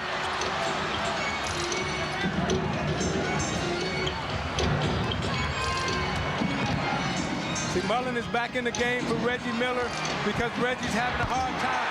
Jalen Rose is not having a hard time. He hits his 2nd straight 3. Bob, you see what's happening right now is Jalen Rose and Antonio Davis is stepping up. Jalen Rose knocked Toni Kukoc down, then drove the lane. That's applying the toughness right now for the Pacers. Kukoc is all alone, though, and that quiets the crowd just a bit. Championship experience. You keep your poise. The emotional surge on Jalen Rose's shooting. Kukoc and Kerr have both answered. 4 3-pointers in the last minute or so. Mullin inside of Burrell. No basket. He hit him before the shot. Chicago by 6. The NBA on NBC is brought to you by Dr. Pepper and your local Dr. Pepper butler. Dr. Pepper, this is the taste. By the full line of vehicles from Mitsubishi, built for living. And by American Express. Wherever you are, whatever you're doing, American Express helps you do more.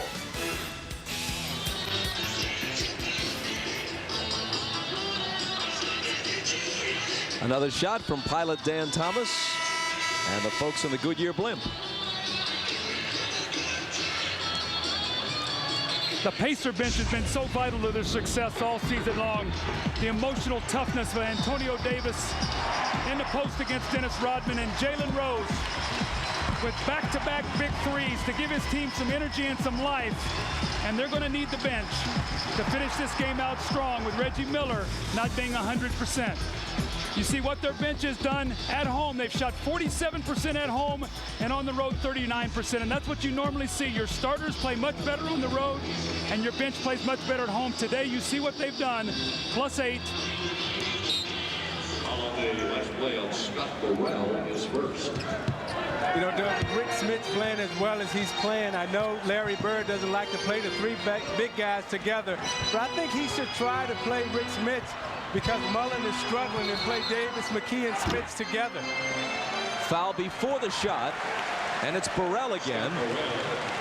His second. The one thing I like about this lineup, you've got Best, who's a ball handler with quickness. You've got Jalen Rose, who can handle, Mullin, who can shoot, McKee, who can handle the ball, and Davis's toughness. So you have a very mobile team. I think he needs defense and mobility out on the floor right now, and the other's got to pick up the scoring. Rose working on Burrell. Kukoc coming over. A nearly impossible shot won't fall. Here is Michael back in the game. And an immediate whistle at the other end. Michael got a pretty good rest out of this. Well, he got 2.5 minutes, and they only lost 2 points because Kerr and Kukoc both hit big three-point shots.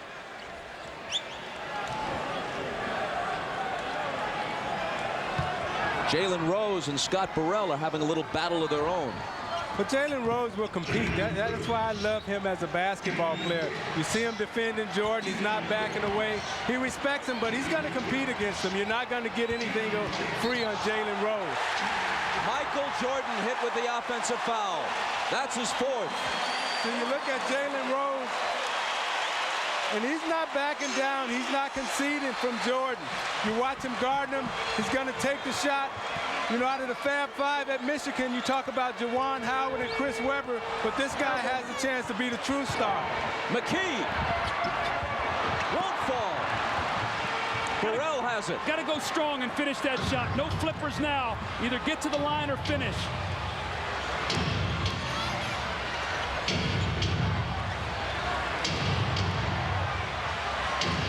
Kerr from Michael.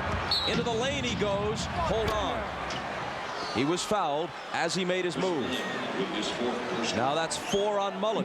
I think the question is, have we seen the last of Reggie Miller today? Because Isaiah, well, here he comes off the bench right now, because I was getting ready to say, the longer he sits there, the tougher it's going to be for him to get warmed up again with that ankle. Yeah, at the half, we talked about it, and we said, let's watch and see if that ankle gets tight. Now, when you have an ankle injury like that, you have to keep pushing and you have to keep running, because your foot acts as a pump, and it pumps the blood up out of your foot, and it lessens the swelling.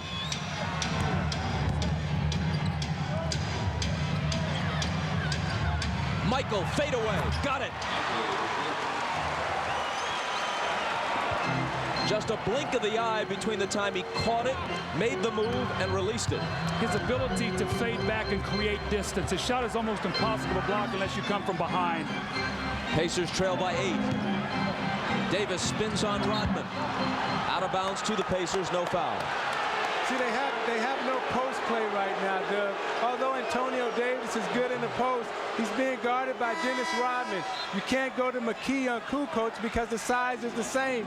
So you're missing Rick Smits inside to give you that strength, and he's playing really well right now. And when you look at Chicago out there, they have no big people. I think what would happen is if he would come back in with Rick Smits, I think you would Phil Jackson immediately counter with Luke Longley. Well, let's see if he does, because here comes Smits. No luck on the shot for Indiana. Pippen just back in. Knocked away from Michael by Best.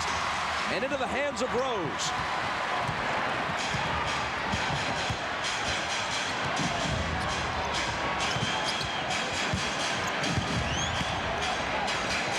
Travis Best is open, but misses the three. And Rodman is there to one-hand the rebound.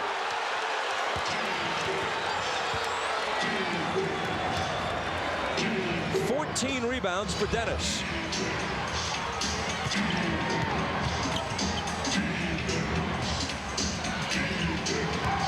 Michael, there was contact and Rose raises his hand. 3 on Jalen. Chicago by 8, just under 7 minutes left. Now you see Michael Jordan has 26 points, got off to a slow shooting start, but the battle that he and Jalen Rose is going through right now, you see Jordan backing him down. Jalen is not going to concede. He's a tough competitor. Jordan shoots him with an elbow. Jalen says, okay, next time you try to go around me, there's one for you. Now here's the elbow again from Michael, and the retaliation to come from Rose. As he goes up, he shoots him with one real quick. Jalen shoots him with one back. That's basketball. That's two tough competitors. I think Michael Jordan right now respects Jalen Rose. You saw Michael with the 4 fouls. The last time Michael Jordan fouled out of a game was November of 1991 against the Supersonics. And there it is. Folks in the truck all over it. A little miscommunication that time between Michael Jordan and Luke Longley. Luke stepped up to set a screen, and Michael tried to pass him the ball at the pinch post. And Michael said, "My fault, Luke." Now, I think this is a good matchup for the Pacers because Rick Smits comes back on the floor, who's a better offensive player, playing against Longley. And they immediately go to him, the basket, +1. You got to keep him on the floor because what it does, Doug, as you said, Phil Jackson now will come back with Luke Longley, which takes Toni Kukoc off the floor, who's a better offensive player, and you need to score right now. You see Smits backs him down and uses his size to go over him with the J. Meanwhile, 5 on Longley. This is the most patience I think that I've seen with Rick Smits in this series so far. Anytime he's seen the double team, he's given the ball up. He's starting to punish that double team now. He's big enough to take that ball through people. You remember in the New York series, we talked about this earlier in the game, how he started slow against Patrick Ewing and the Knicks, was 3 for 19, and then he settled into the series. They're back within 5.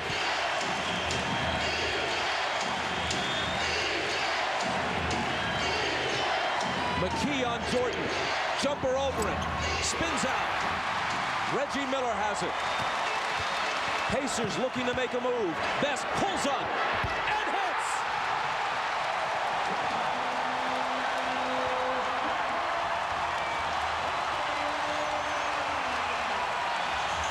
Chicago by 2.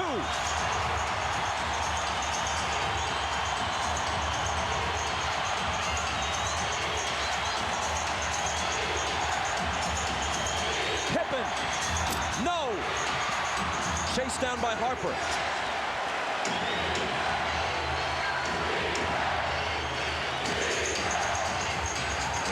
The mismatch, Pippen on Best, they spot it, and he scores over the top of him. You could see it all the way. Michael saw Scottie, said, "Get in the post," and he got him the basketball off a second shot opportunity that Ron Harper ran down the miss. Best around a Davis screen. Kicks it to McKee, and now Smits. He feels it, but not this time. Not many guys 7'4" have a touch so soft and confidence in a jumper from that kind of range. Bob, I think what would be important to watch right here to see if in these last 5 minutes can Scottie Pippen and Michael Jordan sustain their energy, because they played a lot of minutes. You see that turnover right there, may be a sign of fatigue. Jordan lost it. There was a little bit of contact. The officials let it go. That's Michael Jordan's 6th turnover today.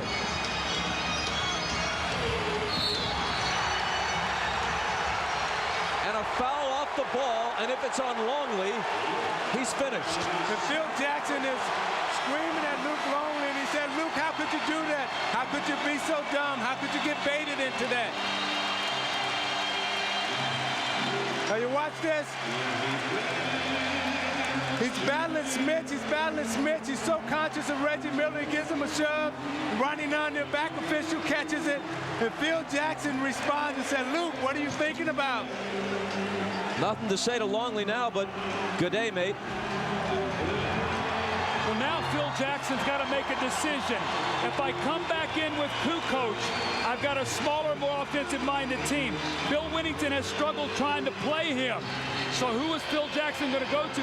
I think you might see Dennis Rodman on him now down the stretch of this game, the last 4:45, as Kukoc comes back into the game. Then what we'll see is a replay of Game 3 where Antonio Davis totally dominated Toni Kukoc inside. And it'll be interesting to see if Travis Best can read the mismatches. Does he decide to exploit Smits or Davis? That was the 15th foul, so the Pacers are shooting. The Pacers have only committed 3. Remember how critical fouls were. The Bulls missed 4 of 8 free throws in that furious finish the other day.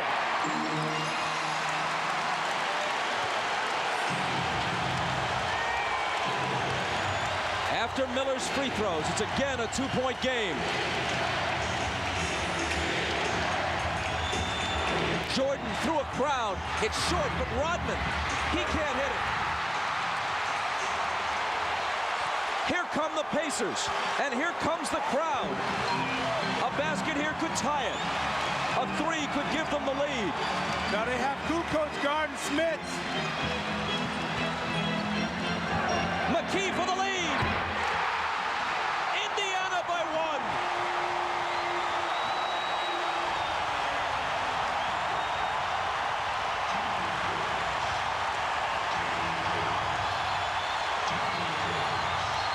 Pippen, there's a whistle. No one could hear it. The crowd is so loud. Phil Jackson wanted a timeout. Scottie took the ball down the floor and didn't see it and used some clock, so they only have 15 seconds as they come out of this timeout. Indiana's on an 11-2 run. There's the last piece of it. McKee's 3, which gives them the lead. You're watching the NBA on NBC.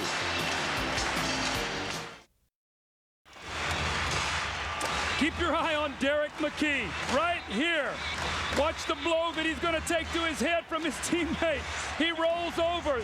This is right before he comes down and hits a three-point shot. Where am I? Then he almost gets run over by a pack of Bulls. He comes to the other end, and he said, you know what? I can still make the open shot, though, and he buries the 3 to give the Pacers the 1-point lead. Indiana has hit 9 of 16 three-point attempts in this game. They once trailed by 12. They lead now by 1. Jordan. McKee wants to make him make jump shots. Keep him in front of him. Don't let him get to the rim. He doesn't make that jump shot. Rebound, Antonio Davis. Keep the pace of the game up. This is how you're going to win the game if you're Indiana. Keep the pressure on them.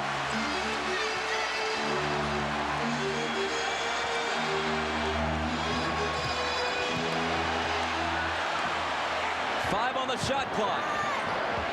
McKee, no look pass to Davis, who's fouled by Rodman. Reggie Miller was begging for that basketball. He came up on the screen on the weak side, wide open, but Travis Best was looking the other way. You watch him come around here on the curl, and he's clapping. Look at me, look at me, look at me. Get it right here. Oh. See, now, one of the things that's happened now with Indiana, they've put about 4 or 5 different players, as we see Davis missed a free throw. Bob, they've guarded Michael Jordan with Mullin. They've guarded him with Miller. They've guarded him with Rose. And now they've guarded him with McKee. They're trying to keep a fresh body on him. Derek McKee at 6'10" will force Michael Jordan out on the perimeter to try to make him make jump shots. Antonio Davis comes up empty. The foul a moment ago on Rodman was only his second. And that's the same guy that made the 2 crucial free throws at Game 3.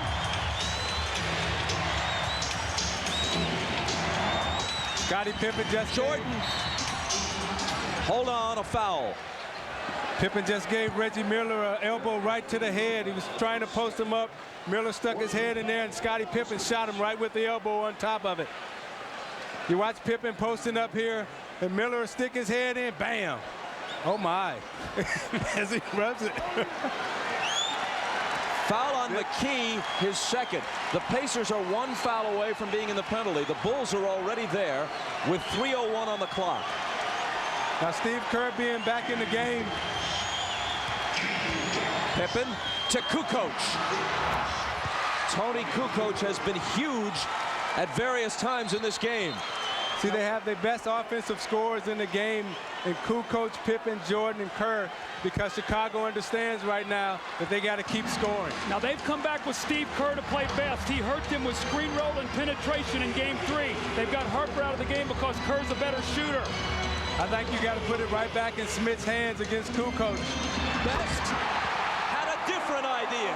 That's that screen roll play that hurt them that we showed at the top of the game in our Showtime feature. Kerr just does not have the quickness, but they need his shooting. The 10th Indiana three-pointer of game 4. They lead it by 2. Pippen has it poked away. Out of bounds 2. Indiana.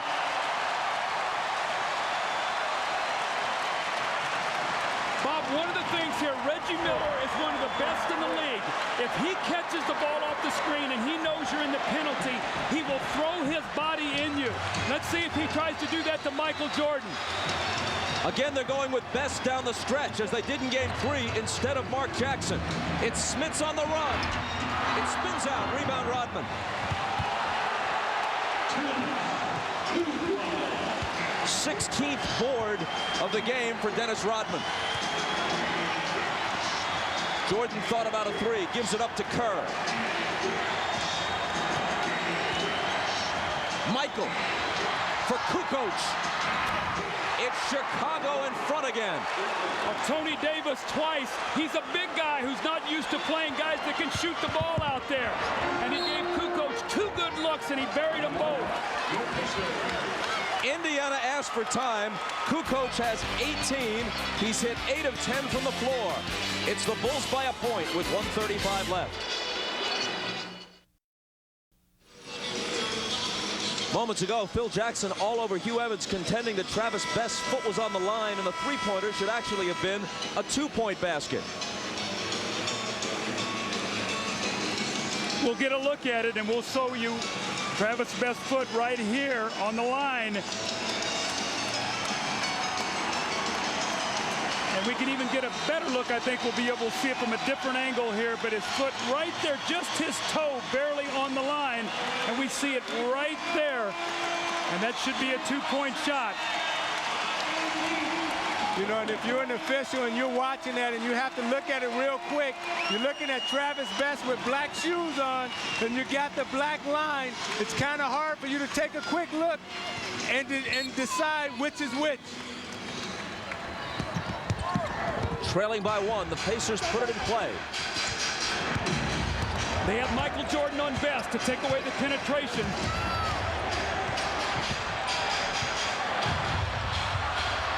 Smits comes out the screen for it. Best into the lane. The floater is short. Loose ball battle won by Pippen.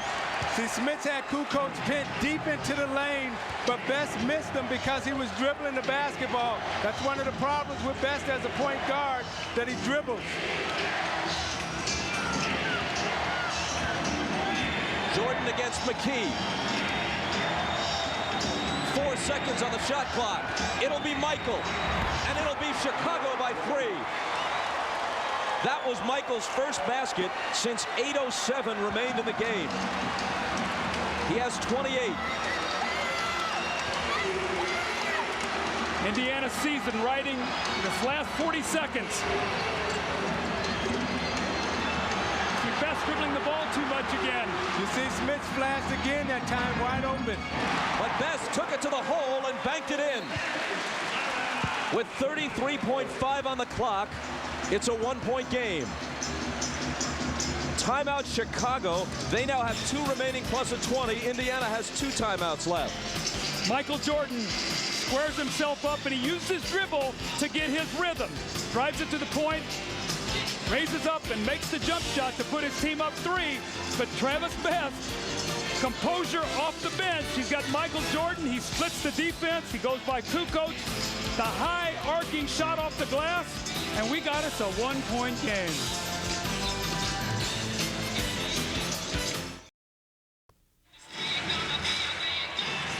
Another memorable Memorial Day game shaping up for these teams.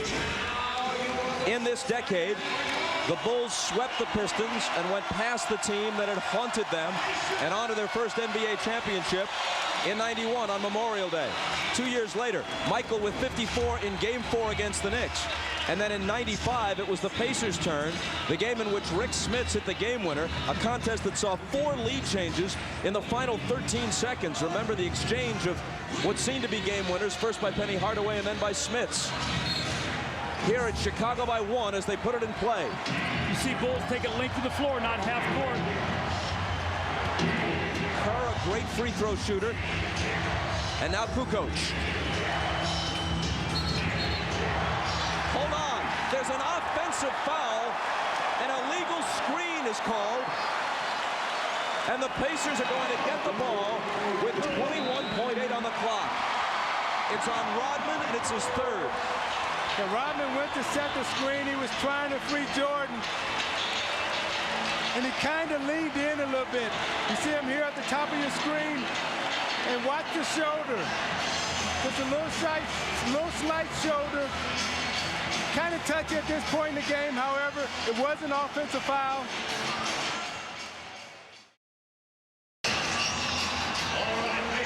Dennis Rodman is going to get called on the offensive foul. They're going to run a staggered double screen. It's Kerr sets the first one. Michael's going to come up. Now watch Rodman's left shoulder. He is on the move and he hits Derek McKee. That's a good call because he threw his left shoulder out and created the contact. Now Phil Jackson obviously doesn't like it. He feels like he's gotten 2 tough calls here. One on the 3-point shot, this one on the moving foul. Now can Indiana take advantage?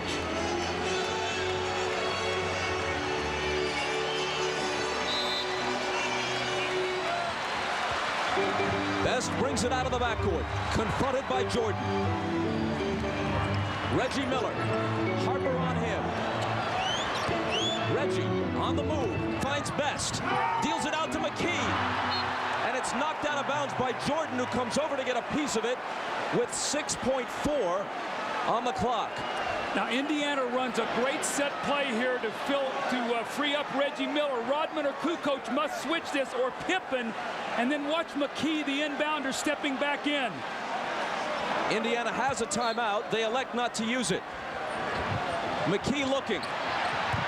Gets it in for Miller, batted away, grabbed by Pippen, and they have to foul him. Harper and Reggie Miller. This has been brewing since Game 3. When Harper fouled Miller hard late in the game.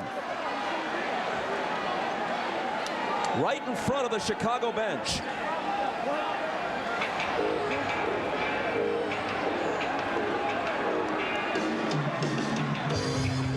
Now Pippen's going to go to the line. What would be crucial here is if technicals are called. That would throw everything off. And that's what the officials are talking about. If Pippen goes to the line, even if he makes 2, Indiana, a great 3-point shooting team, would still have an opportunity to tie. See what happened here is Reggie Miller gets called for the foul, and you see Harper pull Reggie Miller into the bench and then push him off, and Reggie Miller goes back at him. Man, you can't do that. You can't run the risk of a technical in this situation, no matter the provocation.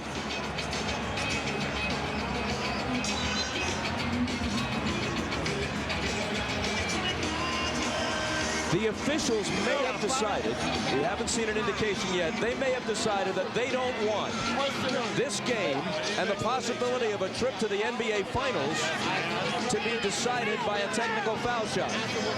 Well, you got Hugh Evans right there who's explaining it. He's been in these situations before, and he knows how to handle this type of situation. It's very emotional right now for the players. He's been there, so he's going to make the right call. He's going to settle everybody down, walk him to the free throw line, and the players will decide the game, not the officials, and that's the way it should be.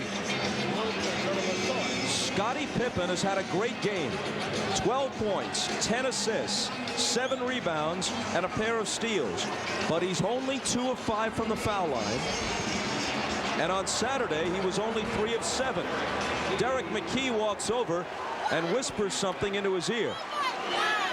Remember last year in the finals when Pippen walked up to Karl Malone as he prepared to shoot crucial free throws and whispered, "The mailman doesn't deliver on Sunday."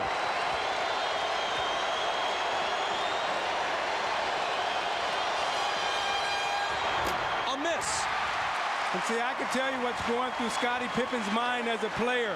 You're sitting there concentrating, and it's not butterflies that's in your stomach. It's a big whale that's swimming around in there. Now, I'd put Antonio Davis on Rodman. Rodman too quick for Smits here. You don't want to give up a second shot. Missed them both. Loose ball, out of bounds. Who's got it? Jump ball. Now Hugh Evans says, wait a minute. He motions Ronnie Nunn over and may overrule him, and he does. He overrules him and gives the ball to Indiana with 2.9 seconds. And Larry Bird uses his last timeout.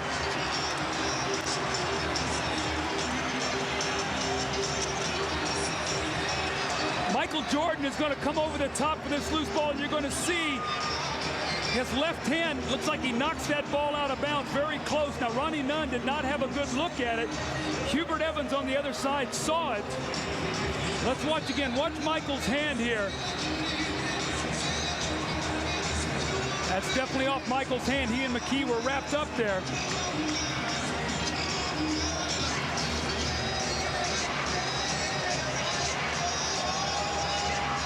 Whoa, that's close. Man, that is really close. You know, we have the option to sit here and watch it from about 3 different replays. Now, Indiana's getting their 3rd chance here to try to win this game. See, I think you got to go back to Rick Smits right into the hole. He's being guarded by Kukoc, and take your chances there. If Indiana scores here, this series might very well go the limit. If they don't score, you have to think it's very likely that the Pacers will be finished Wednesday night in Chicago, where the Bulls are 27-2 in the playoffs over the last 2 years. So these next 2.9 seconds may be worth several days for the Bulls in terms of rest. If they can end it now, they pick up important time to rest up for Utah. Let's go back to the scuffle in front of the Chicago bench.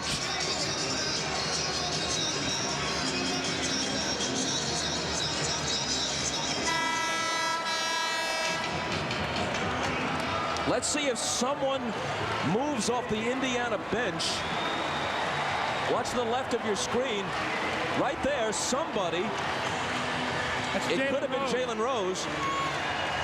Right there, that's Jalen Rose.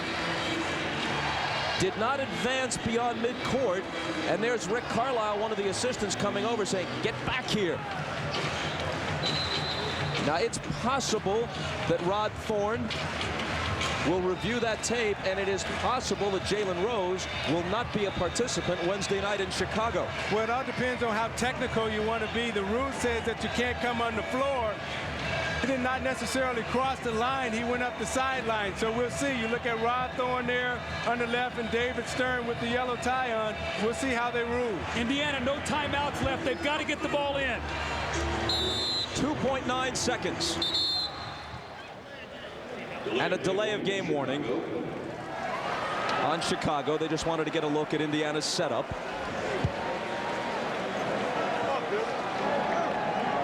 Kukoc is on Smits.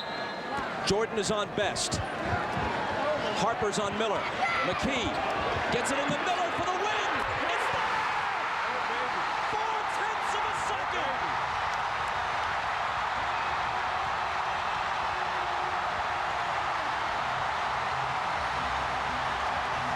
Yeah, you can dance, Reggie. One of the greatest clutch players performers of his generation, has apparently done it again.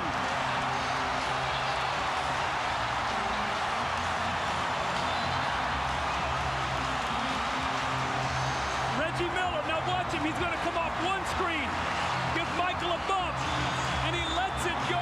What a killer shot by Reggie Miller. And Doug, I know exactly how he feels. You're coming off that screen, you catch it, you square up, and you let it go. And the adrenaline that's going through your body right now, it's hard for you to really contain yourself. Look at his emotions. He don't know what to do because so much juice is going through your body. You're so happy. You see he's looking like he's ready to cry. Look at Reggie once again. He got away with a little bump on Michael. He got really open. I can't believe he got that open on that play, knowing they're probably going to go to Reggie. But where's the limp? No. He forgot he's got a bad ankle. With too much adrenaline flowing through your body, that's what you say, I love this game. That's what it's really all about right there. And you look at Larry Bird, who's been there before. Nothing to it. I've done that about 20 times in my career. Come on back over here, fellas. Yeah, but let me illustrate his stomach.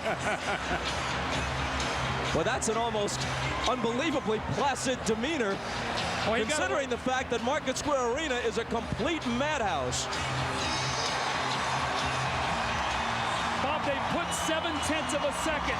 You can still get a catch and shoot. At 0.3, it can only be a lob to the basket. So the Pacers got to be smart here. They've got to be ready to switch anything so you can't get a quick catch and shoot. After the basket, it showed 0.4. They restored 0.3 and put it at 0.7. The two big misses by Scottie Pippen at the free throw line set the stage. Had he made them both, the best the Pacers could have done was to tie on that 3. Now they lead by 2. Now they've got their biggest man, Rick Smits. He's got to get up all over Toni Kukoc because they do not have time to throw it back to him for the shot. Now, Michael Jordan likes to take it down into the post right here and seal his man and shoot the fadeaway J.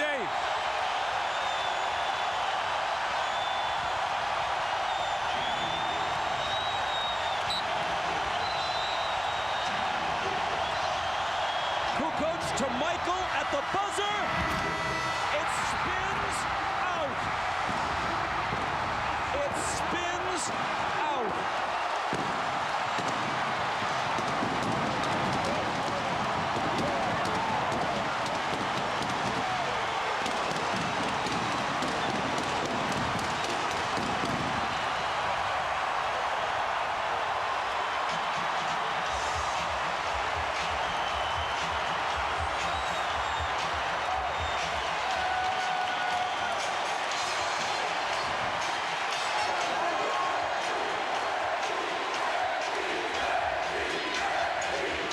Now you look at Jordan as he comes off the screen, and the double pump off the glass just rims in and out. It goes right in the hole.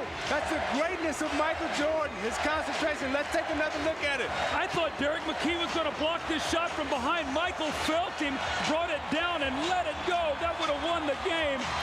And Michael Jordan so disappointed. He is so great, and he has done it so many times that everyone at Market Square held his or her breath as he let it go, and you cannot come much closer without making it. Now you look at Phil Jackson's face, oh, right in the hole, and he's saying right now, we know we got a series going on our hands because Indiana didn't die. And you look at Larry Bird, been here before, done that again, no pressure. Ahmad Rashad is with Reggie Miller. All right, thanks, Bob. Reggie, they say that the playoffs don't start till the home team loses. You guys refuse to let that happen. Well, you know, we were behind the 8 ball all game. We were always playing catch-up. You know, our bench came in and played fantastic for us once again. Travis Best hit some big shots for us. And we never wanted to quit in this game. We understood that they were going to come out. This is the game they wanted to go back home 3-1. But we never wanted to quit.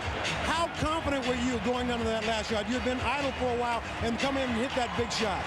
Well, as long as I can get my feet set and have a shot to look at the bucket, I'm always going to give myself a chance. I saw that Michael was trailing a little bit, yelling at me, but I stayed focused and focused on the rim and my rhythm, and the rest is history. So much fight in this team. You guys kept getting down. Every time they'd make a run, you guys would come right back and stayed in the game with a chance to win it. Hey, we wouldn't have the second best record in the East if this team quit. You know, there's been times when we've been down 15, 20 points, and we always seem to find a way to win the ball game. We got great veterans on this team, coached by a legend. Things like that happen. A great performance, Reggie, on that sore ankle. How's it feeling now? I'm done. I really shouldn't have been out here playing, but I really just wanted to play half the game and try to give the guys a lift, but Coach just left me out there. Why, I don't know, but I'm glad he did. I think the reason was that last shot, which you nailed, Reg. Thank you. All right, congratulations to you. We'll see you in Chicago. All right. All right. Back to you, Bob. Well, Ahmad, we know for sure that we'll play at least 6 in this series. We'll see at 9 Eastern, 8 Central from Chicago on Wednesday for Game 5. We'll be back here on Friday at Market Square for Game 6, and quite possibly in Chicago again for a 7th and deciding game for a trip to the NBA Finals. Meanwhile, the Utah Jazz sit and wait and rest while these two battle it out.